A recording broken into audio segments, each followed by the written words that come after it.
When we talk about mind menopause, what's your definition of the mind part, the mental part of menopause? What you're talking about here is a complete life transition.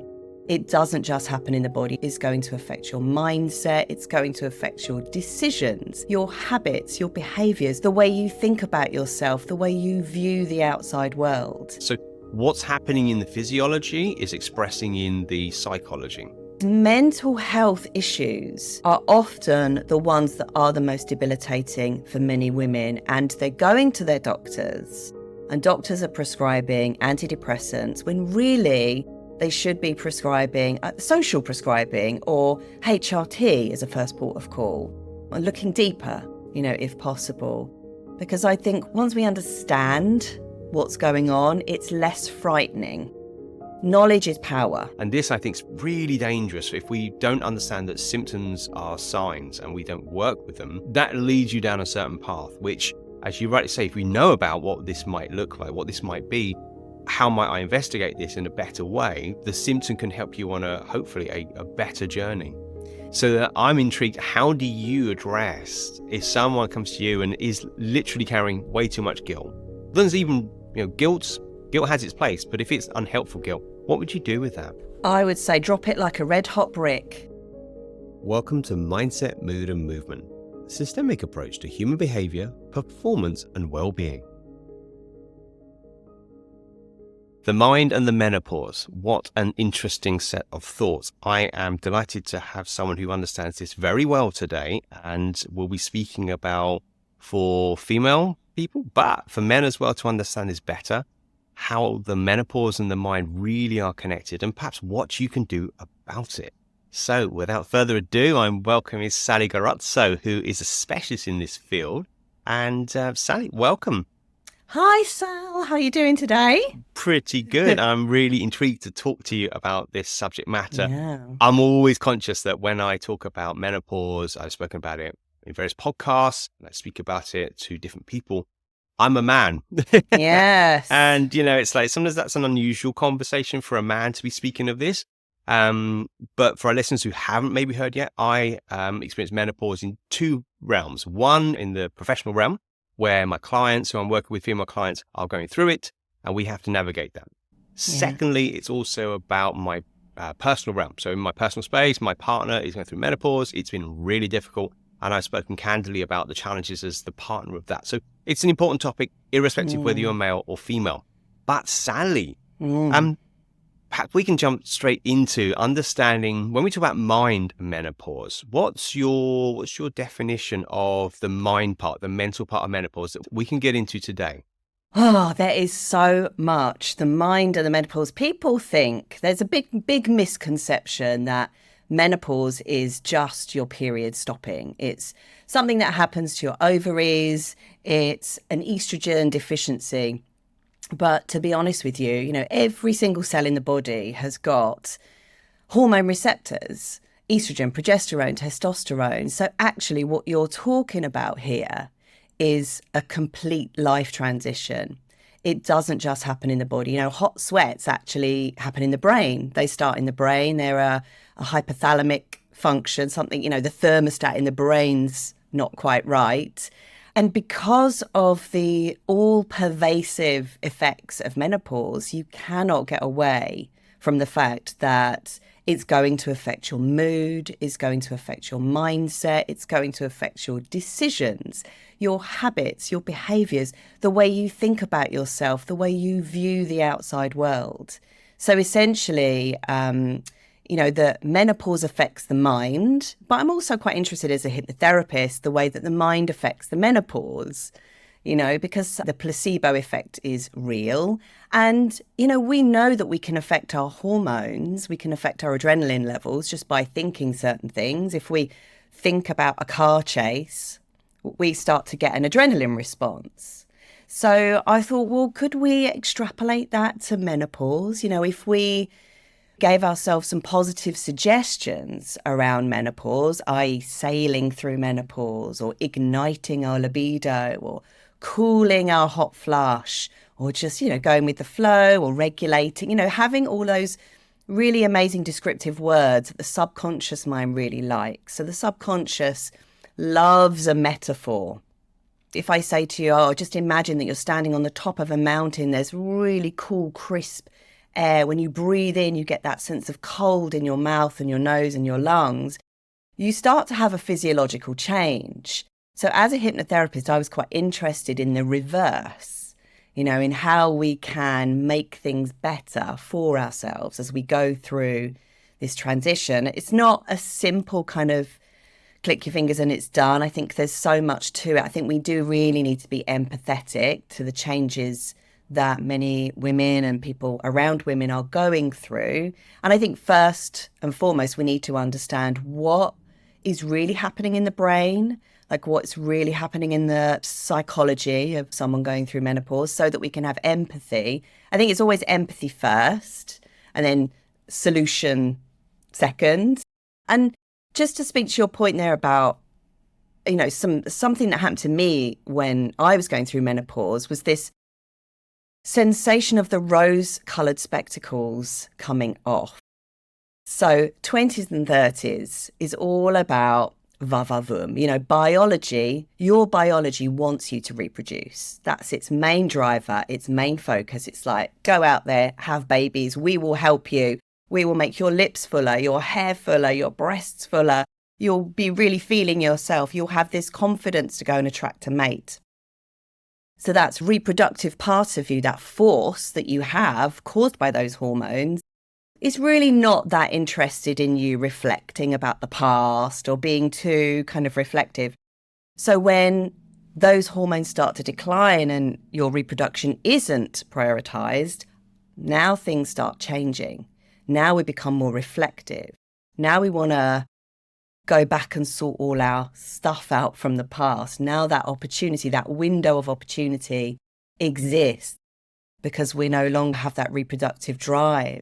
So, that in itself is a monumental shift.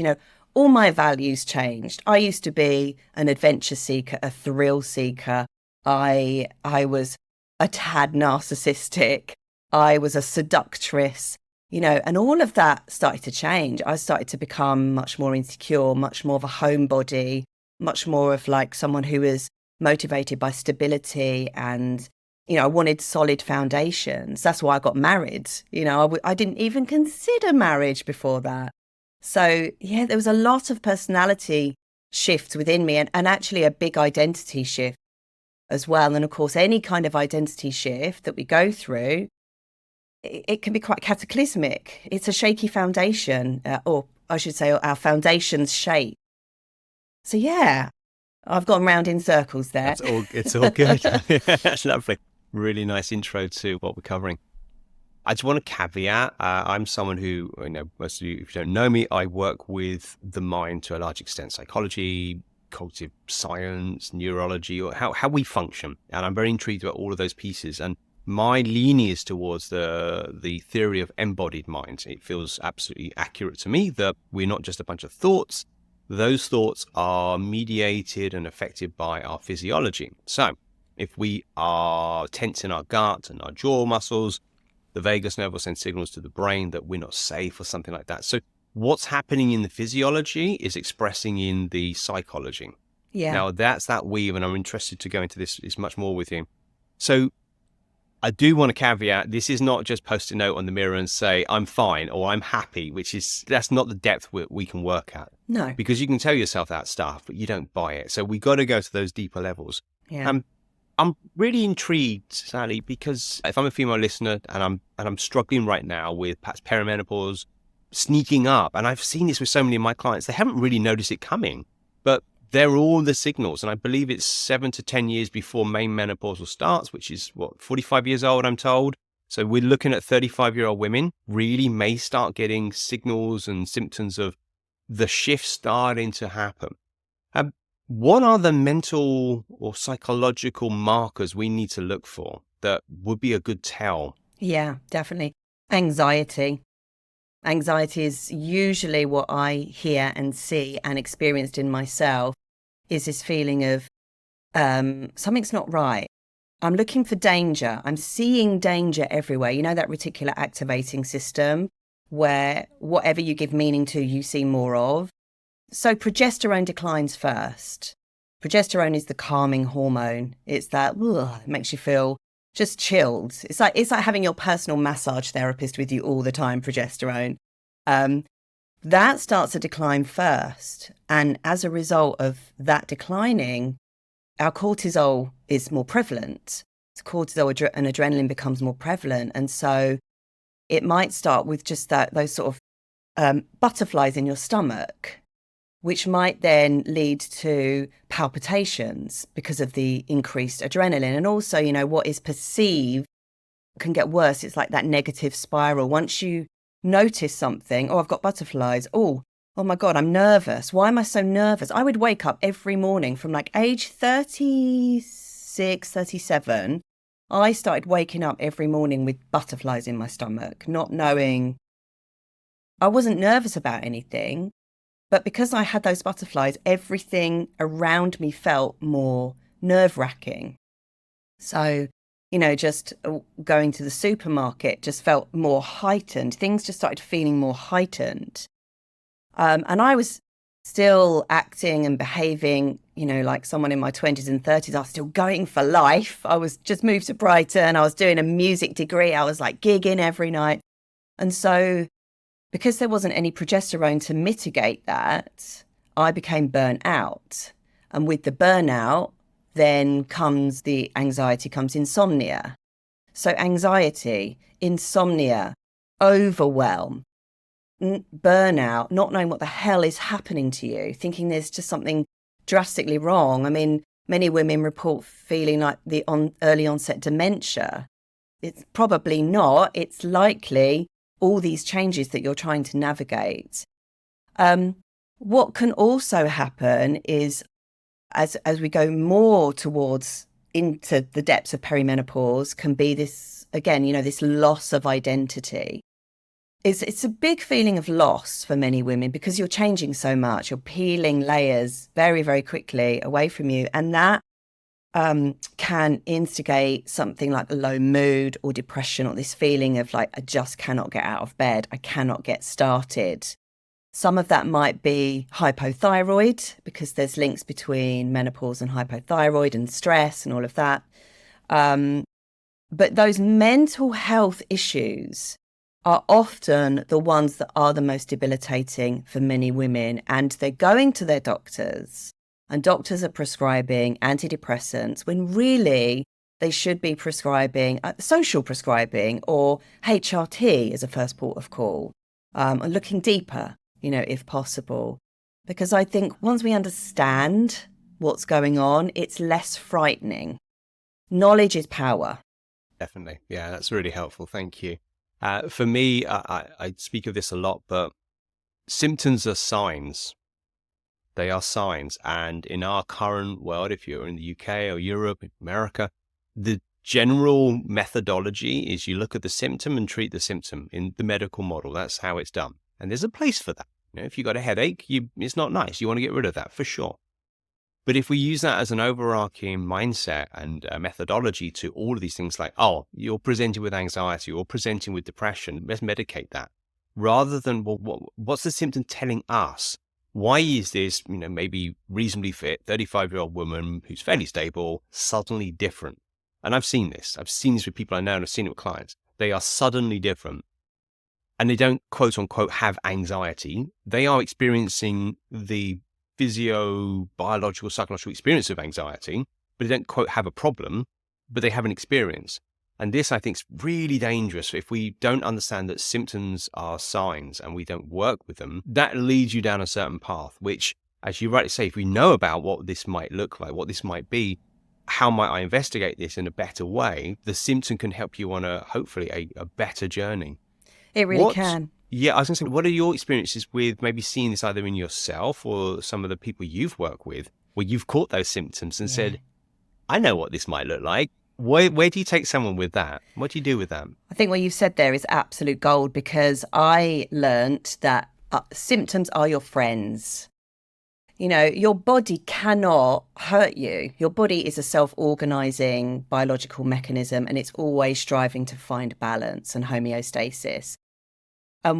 Often, like mucus, for example, is our body mopping up a virus, right? But we think that the mucus is the problem. It's not a problem, it's a solution.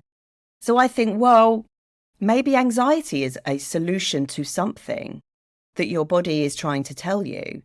And for me, it was. It was like, babe, you need to slow down. It's like, there's stuff here that you need to look at. Crying is a solution to an overactive nervous system. It gets the sympathetic part of the nervous system activated so we can calm down. So, the work that I do in hypnotherapy, so I'm a hypnotherapist first and foremost. Boy, do we go deep. People will come with a list of symptoms. I can't stop eating. I'm catastrophizing all the time. I can't sleep. I can't slow my heart rate down. Okay, let's just put that to one side. First of all, tell me what are you believing about yourself? Like, the world is not a safe place. I'm not good enough. Everyone's against me. People don't like me. All this stuff starts to come up because of these symptoms. Okay, well, let's go back. Let's go into childhood. Let's have a look at the environment that you grew up in. Like, what was your mum like? What was your dad like? What were the messages that you were receiving as a child? And what happened to you to create the person that you are today, which was masked by your estrogen, your testosterone, your progesterone, but now it's all now coming up because those rose-coloured glasses are coming off. So when we do a lot of inquiry into the history, we can very easily see what the messages were and how you're acting them out today, how you're compensating or how you have been compensating, what role did you take on, what cloak did you wear? And we can start to unpick it and go, well, do you need to do that anymore? A lot of the problem that I see actually in menopause is women not being able to prioritize themselves or feeling guilty for self-care, feeling guilty for speaking up for their needs, feeling guilty for asking for an extra day off, feeling, oh no, I can't, that'll put too much pressure on everyone else. Maybe that's not your problem. Maybe that's the boss's problem or whoever owns the business, that we all need to work together so that we as women go through menopause can get our needs met a bit more. And I think women are very much conditioned into got to be everything, do everything, have everything, especially this generation. Because we grew up in the 1980s when it was shoulder pads, Margaret Thatcher. We had that sort of power woman influence. Thankfully, things are starting to change now. But I've lost my thread now. That's fine. I really want to speak to that point. I see this come up so often, particularly with my female clients, particularly with business owner, founders, that sort of thing.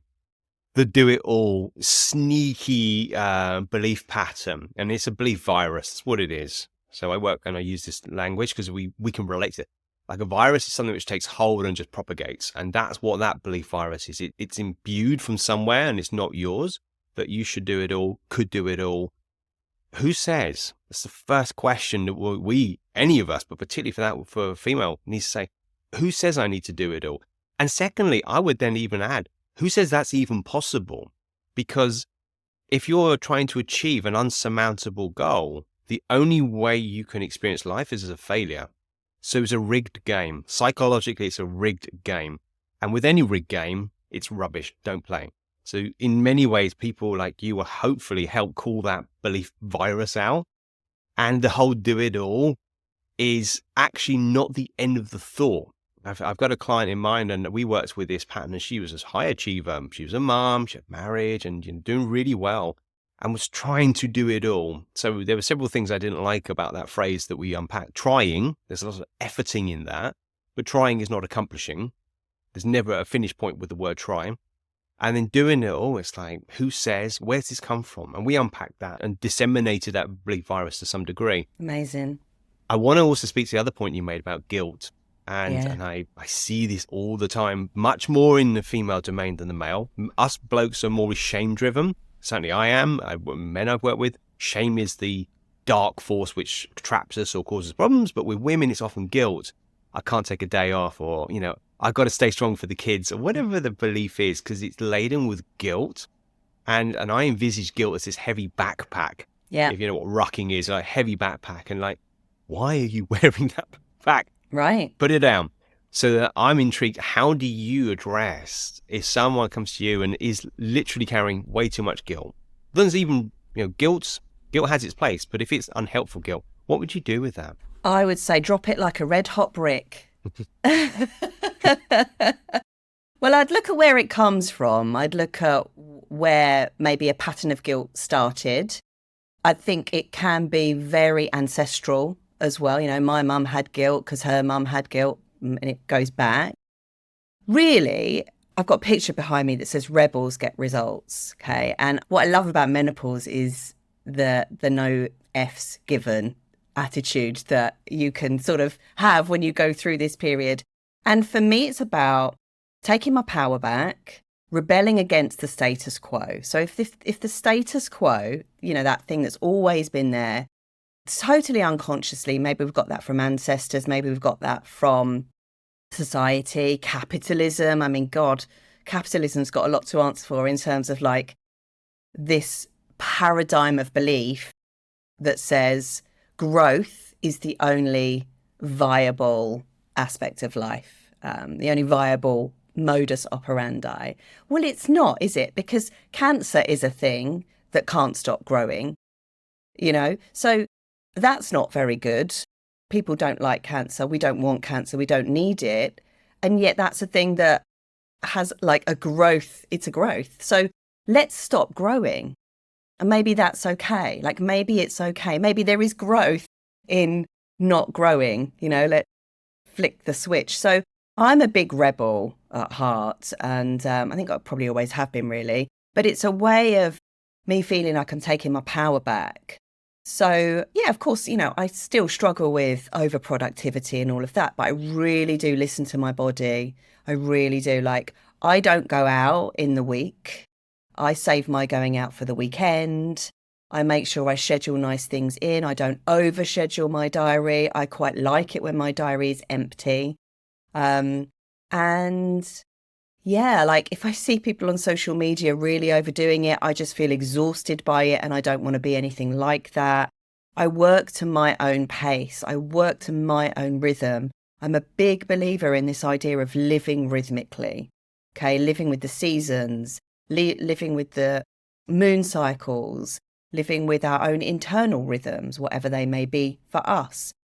It's just about living authentically, taking your power back, rebelling against the status quo and just dropping that guilt and understanding where that guilt comes from, knowing it's not yours. It was a message that latched onto you and started leeching off you. It's time to take it off now, Beautiful. I want to add to that because I'm hot on this one. Feelings are there for a reason, but they can be maladaptive. So the reason for guilt is an emotion that tells us we've done something wrong. That's its valid use. So if you upset someone because you did something and you feel guilty, it's because maybe you did something wrong and maybe you need to go and talk to them and apologize and say, hey, I'm sorry about that. Can we talk about it? And therein, then you flow out of it. So if guilt is not accurate, why are you having it is a really good question. That's a good question. So beautifully alluded to, like whose guilt is this? Yeah. Because we model, and you probably know about developmental psychology, but the clever people that bother studying humans for a long time, roughly we look at the 0 to 7 years old of a child. And in that time, our brain is in sort of alpha and theta states, which are pretty much trancey states, hypnotherapy states. And we are lovely little sponges. And, the young girls looking at mom and society and whatever those messages are being modeled. So however the societal messages are, we model them. And I love the fact that that rebel archetype you're speaking about is in you. And I hope you imbue that in other women, because if you don't push back to the orthodoxy, you're asleep in many ways. You're doing what other people want of you. That may not fit. And another point I want to speak to and go a little deeper is biorhythms. So biorhythms is something I work with in my work with all people, but particularly women. Now, women know this more than men because of the menstrual cycle and all the different phases of that cycle.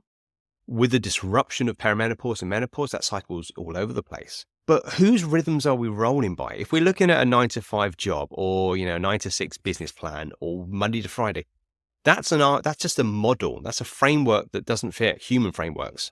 We spoke before the call about being dark at this time of year, and for me, I need more sleep in the summer. I can be up super early, and I know other people are like this.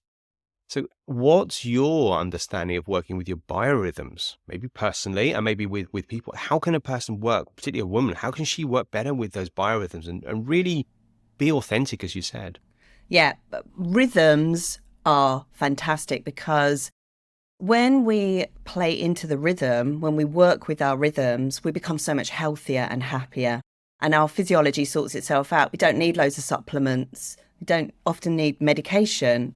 Things sort themselves out. So I had insomnia. Insomnia was one of my worst menopausal symptoms. And in order to fix insomnia, you really, really have to set a very, very strong internal rhythm. So for me, insomnia taught me more about rhythm than I think my monthly cycle did, to be honest, because if you're not sleeping, it has very dramatic effects on your life pretty quickly. You become debilitated, you can't really do very much. So I had to learn how to sleep very quickly. And what I learned was daylight's very important and darkness is very important. So getting daylight in your eyes as soon as you wake up, if possible, is very good. So getting up and getting out. I wear grounding trainers. So I've got these special trainers that have got silver woven through them. You can just wear leather-soled shoes if you want. I have these. So I ground myself, get those negative ions going through my body, sunlight directly into my eyes. Really, really important. And then what you'll find in it as the day goes on, you will have other rhythms as well. So you might have a dip in energy in the afternoon. It's really important to recognize that and listen to your body. Take more breaks if you need to. Go and have a lie down if you need to. This is why I'm a big advocate for rest rooms in workplaces and reset rooms. You can massively, if you're interested in growth, you can massively increase your output if you rest a bit more in the afternoons. And then with nighttime, obviously, the blue light blocking glasses. I have a filter on my screen. It's called Flux. If anyone's interested, it's f.lux. You pop it on your computer and you don't even notice, but your screen goes orange as it goes dark. It's tuned into your location. It's tuned into light levels and stuff. So that's super important. Then going to bed exactly the same time every night, waking up at exactly the same time every day. I don't need an alarm clock. I fall asleep at the drop of a hat now. I pretty much sleep right through the night. I might wake up a little bit, but if I do, I can get myself back off to sleep because I'm not worrying about it anymore. I think that's important. I think seasonally, going with the seasons is important. I will caveat that by saying I think I'm a vampire because I love the dark. I actually I have more energy in the winter than I do in the summer. Too many photons and it drives me mad. I think it's too much electromagnetic energy I don't need anymore. So, yeah. And then, of course, the cycles. We have our autumn, winter, summer. What's the other one? Spring. Within the weeks, if we're cycling, if we're having periods, we've got those weeks that have a different energy and a different flavour. But also we have those seasons through our entire life. So perimenopause is synonymous with the autumn, the whole of that phase. And then when we go into menopause itself is winter. And then as we come out into postmenopause, we go into second spring, which is this wonderful, I'm reborn phase. Then we have a second summer, sort of like in our 70s. And then as we decline and go towards death, that's our final winter. So, nature's got it. Nature's got everything that we need, really. And if we the big one, here's a big one. It's about slowing down so that we can hear those rhythms, because we can easily override those rhythms. But if we consciously and intentionally slow down, we actually get to listen to what our body is trying to tell us. And I think that's incredibly powerful. Wow, wonderful. Good advice. I want to speak to a point here because this is stepping into perhaps the existential question where we're like, okay, this is all good. This is all practical things we can do. And Sally's got this. And yeah, that makes sense. Slowing down, becoming more authentic. Several things I want to say. Firstly, we are nature. There's a misunderstanding. People think humans and nature are separate things. we are nature. We have the same biochemicals, carbon atoms, molecular structure. We have our lungs really much replicate trees in terms of the fractal patterns. So the neurons. So we are nature. We forget. And then the question I find fascinating, I've often posed this to a client, well, how come we're forgetting? What's that really about? Because you know this, most people are fairly smart. Women I work with are generally pretty intuitive. So the skill's there. So what's stopping the skill happening? And I wonder if there's this, we've got too busy for sure. There's a practical, like busy, busy, busy. So it's too noisy. The world's too noisy. And secondly, I think there's an existential angst underneath it. And I love a bit of misery of existentialism. It's looking into the abyss without fear. It's like, oh, okay, this is how dark it is. And there is something about, to quote Oliver Burkeman of 4,000 Weeks, looking at our finitude, looking at the finitude of our life. Like, we don't get that long. If you're lucky, you get 100 years. And that ain't long. We are finitude. Things are running out.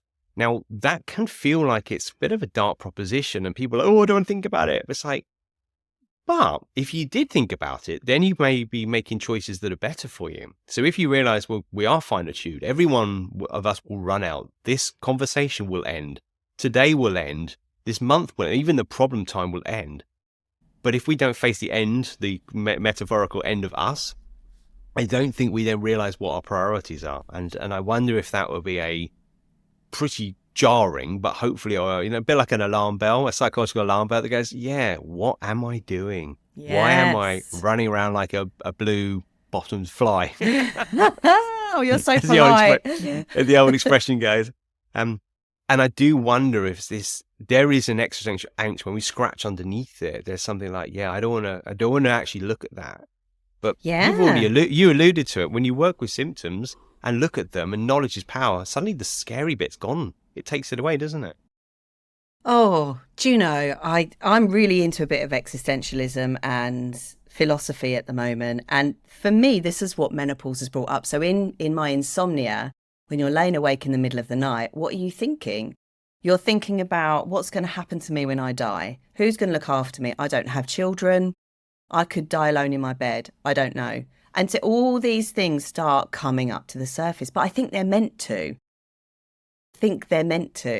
I think we are meant to look at these questions, and especially as we get older, because whatever you resist persists.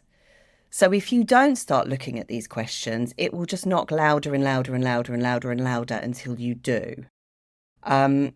And also, I'm a big believer that once you start looking, it's not always as bad as you think it might be, because you realise that it's going to happen to all of us. Every single person on the planet is going to die. We are going to turn to dust. And so that's what we have in common, right? And our biggest fear is rejection.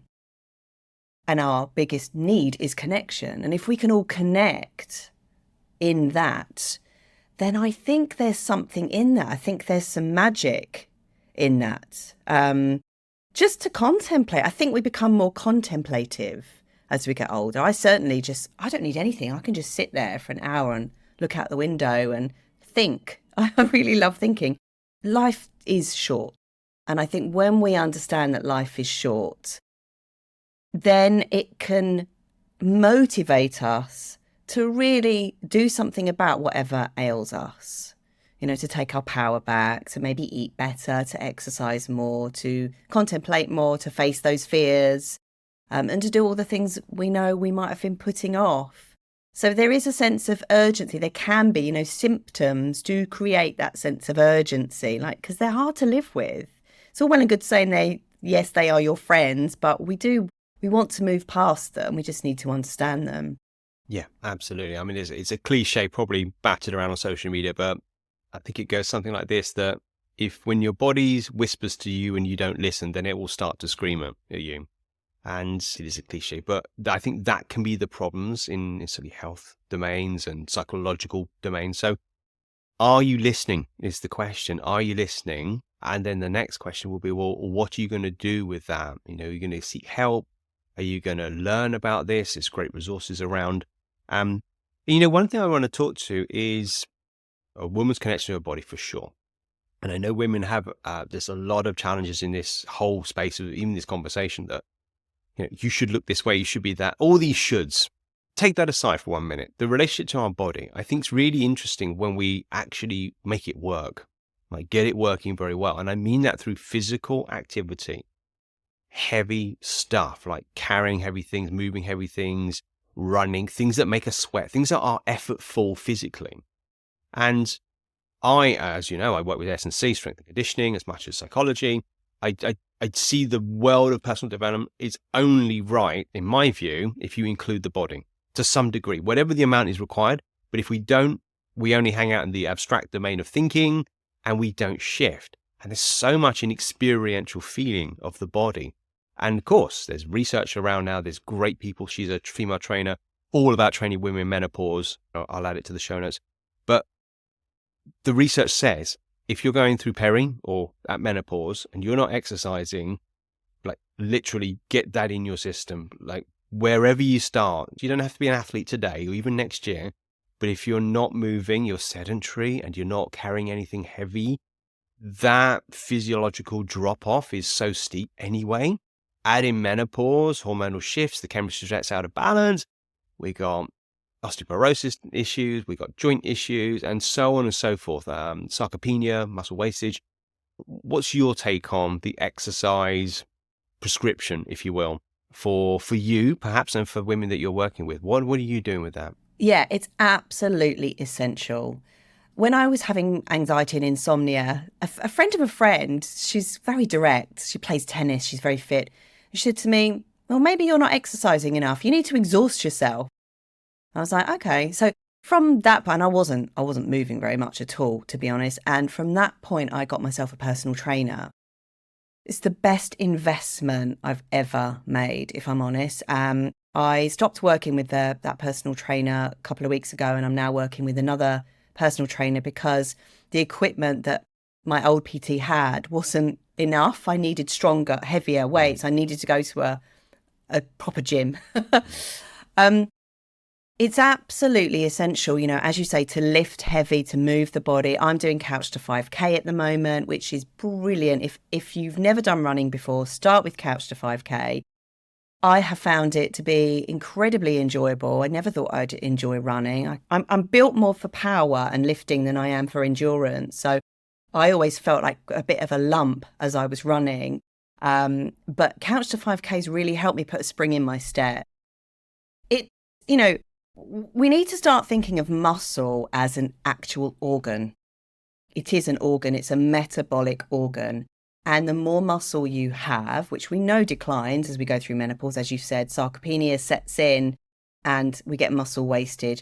I wasn't lifting heavy probably for about a year, and I noticed how I wasn't able to lift the shopping as easy. I used to be able to lift the couch and, I couldn't do that anymore. So it does go. It's so important to prioritize for your physical health and for your mental health. If you know you can lift heavy, it really builds your confidence. I'm a big believer that if you've been disempowered, which a lot of women have, you've got to find your power again.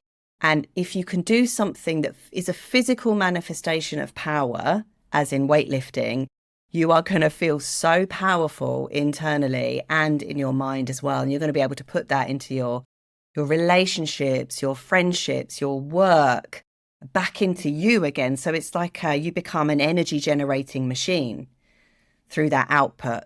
Yeah, it's fascinating how lifting heavy things does that to us. It does. It's amazing. My partner, who I train, she's with me on my own S&C program, strength and conditioning program. She'll often say to me, I need to lift heavy today. And it's been a good few years. I remember, so just caveat this, I remember when I used to do lots of heavy stuff and do CrossFit training, and she'd be looking like, why do you do that? I'm like, yeah, it's about the feeling. Because she'd be like, you're doing all this stuff. I know all these strong, challenging exercises. And she was genuinely interested, like, why does a person do that? I'm like, well, yes, of course it's hard work. That's the whole point of it. But it's the feeling. And I explained to her, I said, it's something you can't tell a person. It's a bit like being in love and telling a Martian who'd come down to Earth, like, what being in love's like. You can't speak of it. You have to feel it. And the same with that feeling payoff of physical exertion, physical strength building, maybe energy, power. You have to know. Anyway, I remember the first time she picked up a heavy sandbag. I have them in the house and did lift them. And that was the time when she started. So we fast forward to today. And when she's having a tough time through menopausal impact, if you will, or influence, she'll just say, I need to lift heavy today. I'm so in my head. It's so much going on. And, you know, body weight, carrying your body weight through a deadlift or heavy carry. She's literally, I see and I watch her. She physically changes in front of my eyes. Her skin changes. The color of the skin changes. Her eyes change. And I'm never not amazed by the impact of this. But I just want to say for people who, particularly for women who don't understand, there's still a notion around what women should and shouldn't do and what's going to happen. So firstly, you're right. Everyone should be strong, in my belief. Strong enough to live your life and feel good, whatever that strength metric is for you. Strength equals confidence. Strength has a whole load of physiological things like other stuff we've covered already around the muscle loss and so forth. But how you feel translates into being able to have autonomy over your symptoms and your situation.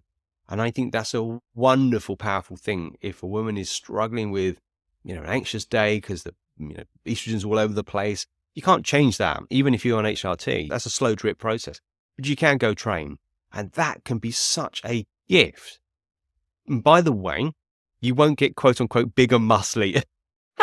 So I've had a few women say, when I get really muscly, I'm like, well, if you do hypertrophy training, which is lots and lots of reps, which is often what a lot of women did, like, oh, I'm going to do toning. It's like, no, that's what they did in the 80s, low weight, high reps. That actually, if you do it well enough, will build your muscles bigger. You need to be doing heavy weight, low reps. Yeah, PB Work with a stuff. trainer, though. Yeah, work with a trainer, because if you're at the beginning of the journey, you need to be ready for it. But higher weight, low reps, you get strength development, not muscle size development. So it's again, if you're worried about the aesthetic of it, get the right knowledge. It's all out there. There's PTs, S&C trainers. You can go on the internet. But the strength development translates into so much emotional and psychological development. For me, it's a non-negotiable for everyone. Yeah, particularly me for too. women. Me too. And I think it's overcoming. For me, it was knowing that it was a thing that would make me feel better, and then just the idea of going to a gym and trying to lift heavy weights without any foundational knowledge or practice was just, it didn't feel like it would have been achievable. So I think having a PT is something, because then you can have, like, I just have one session a week and then I do the stuff in the gym on my own because I've had that session. I know what I'm doing. I've got like maybe an app on my phone, like Apple Fitness or something. I can just do the exercise along with that. Or just keep it really simple. I mean, squats and deadlifts, clean and press, you don't really need to do much else. So, yeah, and I think also as well, a lot of women that perhaps have never trained before might not see themselves as weightlifters. So that whole thing of like having a visualization of yourself, having a certain image of yourself, lifting weights might go against that. I think we have to do some work around, well, who said you can't lift weights? Where did that original image come from? You know, I think we have to question all of that, because our true nature as Neanderthals and tribal people would have been, as you say, strong. Absolutely. Well, I have a sense where it comes from. It's, largely a patriarchal male domain. It used to be that the man, we look at every fairy tale, it's the hero, right? Hero archetype of the man, and the poor woman's being saved, and save me. But that's quite a modern phenomenon. It's actually quite a Western phenomenon. If you look at the Okinawa ladies in Japan, they free dive, and if you've ever free dived, it's quite a rare thing. That's an incredibly tough skill. So you got to hold your breath and dive underwater with strength, and they the things what they do, like shells and that, and they come back up. If you Google it, have a look at it, the Okinawa ladies, and a lot of them in their 80s. That's amazing. I just love that. So we need to be very careful of these psychological labels and these restrictions we put on ourselves, particularly women, like shoulds and shouldn'ts. If the word should and shouldn't's coming up, that's someone else's label, and it may not be right for you. So it's a really big field. I would just caveat this: if you are thinking about training, go get the right guidance first, because you can hurt yourself, right? Yeah, If you pick sure. up a heavy weight and you're not conditioned because you heard that you should lift heavy, you can get an injury, and then you can confirm your bias, which is, see, I shouldn't exercise. So definitely, there's loads of places you can go to, loads of PTs of all kinds, sort of group classes. Start small, but connect with the body. It's a liberating thing. Can I just say something? Because in 2010, I had spinal surgery. I had a really bad herniated disc between L5 and S1. It started popping out, got worse and worse and worse. I was bent over. I couldn't stand up straight for like 6 weeks. I had to walk with walking sticks. I was like 35. It was mad. I felt like an 80-year-old. Hopefully I won't be like that when I'm 80. And I did have a lot of, the idea of lifting, doing deadlifts in my mind was just like, no, that's not me. That's not who I am. I have a bad back. And because of the lack of strength in my core and in my back, the lack of stability in that area, because I just sort of created this idea that I dissociated from it because of the pain. I went off into my head. That made it worse. Like you say, that confirmation bias. Oh, there's a twinge. I need to rest. Well, my surgeon was like, you know what? Obviously, if there's like a really sharp pain, go easy on yourself. But the best thing to do is just train it so that you can overcome it and use the mind. And even if I'm quite used to living with back pain now, but I still do deadlifts. And I find that in a couple of days, that pain settles down. So there's ways around injuries. There are, and a lot of it is you don't understand what you're doing. So if you don't understand how to cook a certain meal, it's going to be messy. If you don't put the right ingredients in, the whole thing's going to be out of balance, and it's going to be too wet, whatever. Deadlifts, most people who get it wrong are hinging from the wrong place, because it's nothing more simple than bending over and picking something off the floor. It's a hinge movement. A lot of people hinge from their lower back and not from the hip joints. And this is fundamental. I had a lovely guy as a movement specialist on a recent podcast, Tom Waldron. Tom shared with us the first thing he would do with someone is say, find the top of your hip joints. And most people point to the wrong bit, like the outside of their hips or their lower back. And actually the hip joint, when you find the real where the bone is, deep in the thigh, that is where we hinge from. And it's quote unquote as simple as that. So if you hinge from the right place and you use the back line of the body, the hamstrings, the glutes, and the core stable, and it's one hinge, your lower back is working to some degree. It's part of that posterior chain. But what we get, I think, is that if we do something wrong, we hurt ourselves, then it becomes, predictive brain theory, like, oh, that's not good for me. I can't do that. I've got a bad back or sore knees. It's like, no. Once again, it's the symptom principle. The symptoms showing you need to figure this out. Either see a doctor, see a GP, see a PT, work with a movement specialist, because actually the symptom is showing you something needs to change as opposed to something needs to stop. So I think this is where movement domains come in well. Yoga, Pilates, of course, are good ones because they're a little slower and steadier, but running, weight training. If you can feel your body, you know what it needs. If you have a complete disconnect from your glute muscles, like can't even feel them, well, how are they going to work? So it's as simple as that. So getting into the body can be an absolute gift. And I would say in a world that's very cerebral and very, if we think of our content experience of a lot of screen, we are so in our heads, literally, that if we get into our bodies, it's a liberating thing. Definitely. Now, Sally, I want to pick on one last really key point. For a lot of my listeners and people I work with, they're busy and they're running a business and might say, yeah, this is all very well, but this is all very good, but, there may be some reservations in there. Sure. And you have your own business. What salient advice would you give to a founder or businesswoman, how she might deal with both running her business and carrying on, because that's super important, and dealing with all these things that may be going on? We've already alluded to some things you can do, but what might be the most salient thing that will get through to that person? Productivity hacks are amazing. So getting your gym kit out the night before, really handy just to future pace, I think. Someone that is running a business is going to be busy. However, looking at your body's going through a change. Is the vision of your business in alignment with your changing body and with what you are wanting to achieve for yourself over the next 5 to 10 years? So I think I think that's probably where it's at. And every year I sort of do a bit of a values audit and look at the direction of my business, where it's going, maybe think, I could do with adding a little bit more passive income, or I'm not quite ready to give up my one-to-ones. Definitely don't want to do as much public speaking as I used to. As you know, this year, now I'm through menopause, I feel like I can do more public speaking. So really modifying your business. And when you are a founder, you kind of have that luxury. If you're working for a corporation, you don't have as much flexibility. But I do think that flexibility is actually very, very important. So asking for what you need, asking for time off when you need time off, for a reset room, for different temperature, for maybe doing a Zoom meeting rather than an in-person meeting.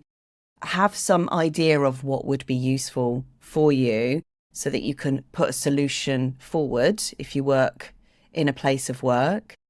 But yeah, I think productivity hacks alongside who am I, where am I going with this, very, very useful. Nice. So productivity, identity, and alignment all coming together. Yeah. Really nice. Really, Yeah. really nice.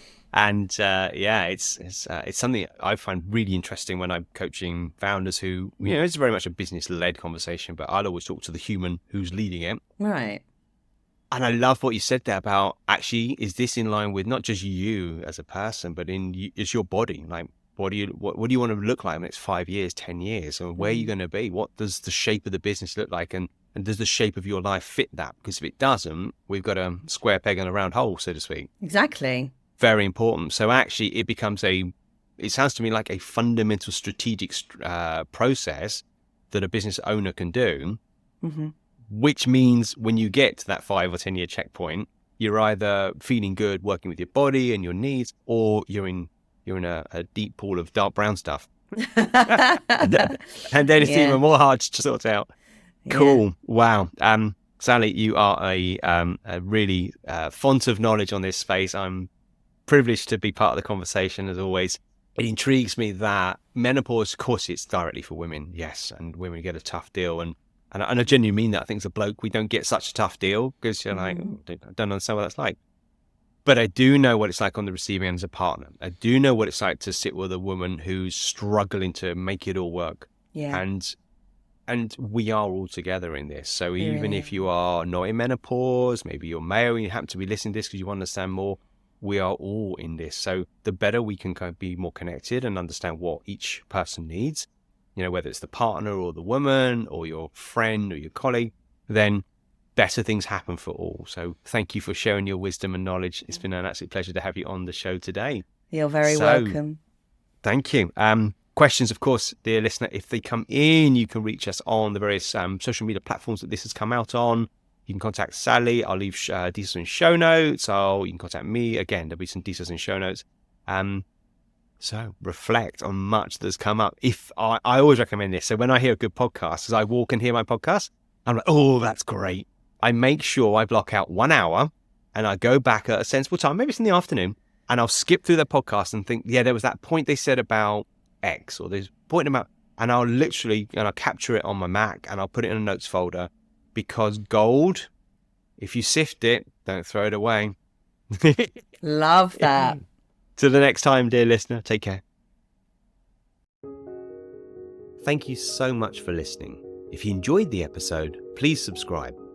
And if a friend would benefit from hearing this, do send it on to them as well. If you would like to get in touch yourself, then you can go to my website, which is saljeffreys.com, spelled SALJEFFERIES, saljeffreys.com. Hit the Get in Touch link, and there you can send me a direct message. If you'd like to go one step further and learn whether coaching can help you overcome a challenge or a block in your life, then do reach out and I offer a call where we can discuss how this may be able to help you. Until the next time, take care.